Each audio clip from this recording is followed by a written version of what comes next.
আচ্ছা ঠিক আছে। বাহ বাহ বাহ রূপা, তুমি এত জঘন্য এত খারাপ, আমার ভাবতে অবাক লাগে। তুমি আমার স্ত্রী, আর কেন এই মিথ্যে নাটকটা তুমি সাজাইলা? তুমি তো আমাকে বলতে পারতা। আর কেন আমার জীবনটা তুমি নষ্ট করলে বলো?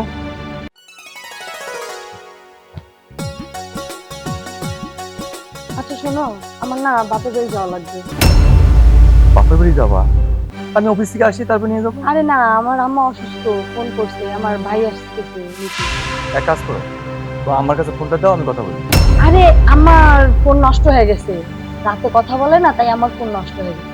আচ্ছা ঠিক আছে, তোমার চাচা তুমি আসলে চলে যাইও। আচ্ছা ঠিক আছে। এই জানো, আমি তোমার জন্য কত কষ্ট করি। আজকে আমার স্বামীকে আমি মিথ্যা কথা বললে আমি তোমার সাথে দেখা করতে আসছি। এখন তুমি যা করো তাড়াতাড়ি করো, আমার কিছু ভালো লাগতেছে না। আমার স্বামীকে আমার একদম আর কি, ওরা আমার দেখতে ইচ্ছা করে না, আমার ভালো লাগছে না। তোমার প্রতি আমার যে ভালোবাসা, আমার ওকে দুই চোখে দেখতে ইচ্ছা করে না। যা করো তাড়াতাড়ি করো, ভালো লাগতেছে না। আচ্ছা ঠিক আছে বাবু, আমি কি বলি শোনো। আগে একটা কাজ করতে হবে, তোমার স্বামীকে তো তোমার ডিভোর্স দিতে হবে। আর তারপর আমি চিন্তা ভাবনা করে রাখছি, তোমাকে নিয়ে বাংলাদেশে থাকবো না। আমরা ওইদিকে মনে করে ভিসা পাসপোর্ট গুলো রেডি করতেছি, তোমাকে নিয়ে একদম লন্ডনে চলে যাবো। একটু যা করো তাড়াতাড়ি করো, জান আমার কিছু ভালো লাগছে না। আচ্ছা ঠিক আছে। বাহ বাহ বাহ রূপা, তুমি এত জঘন্য এত খারাপ, আমার ভাবতে অবাক লাগে। তুমি আমার স্ত্রী, আর কেন এই মিথ্যে নাটকটা তুমি সাজাইলা? তুমি তো আমাকে বলতে পারতা। আর কেন আমার জীবনটা তুমি নষ্ট করলে বলো? আর তোমার তো চাচা তো ভাই নাই। আর আমি বুঝতে পারছি আগেই, যখন তুমি বলছিলা যে আমার চাচা তো আসবে, তখন আমার সন্দেহ লাগছে। আর কেন বা তুমি এই মিথ্যে নাটকটা সাজাইলে?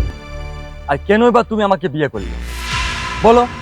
আসলে রানা, আমার কোনো দোষ নেই এখানে।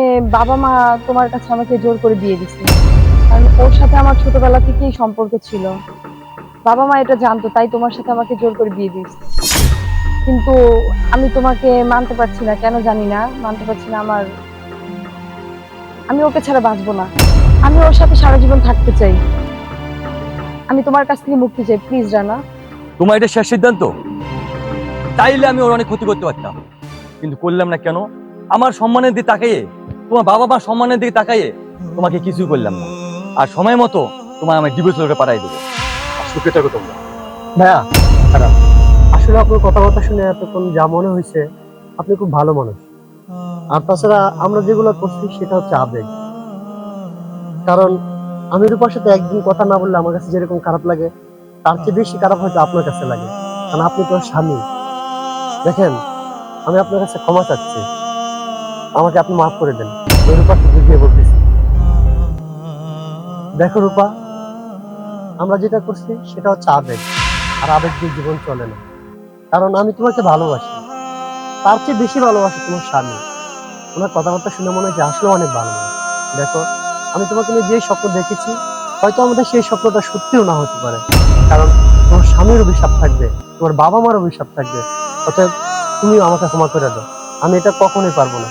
কারণ একটা ভালো মানুষের সাথে যদি আমি এরকম খারাপ একটা আচরণ করি, আমি নিজেও সুখী হতে পারবো না। অতএব আই এম সরি। আর তুমি যদি আমাকে ভালোবাসো, তাহলে অবশ্যই আমার এই কথাটা রাখবা। যাও, ভাইয়ের সঙ্গে চলে যাও। যাও।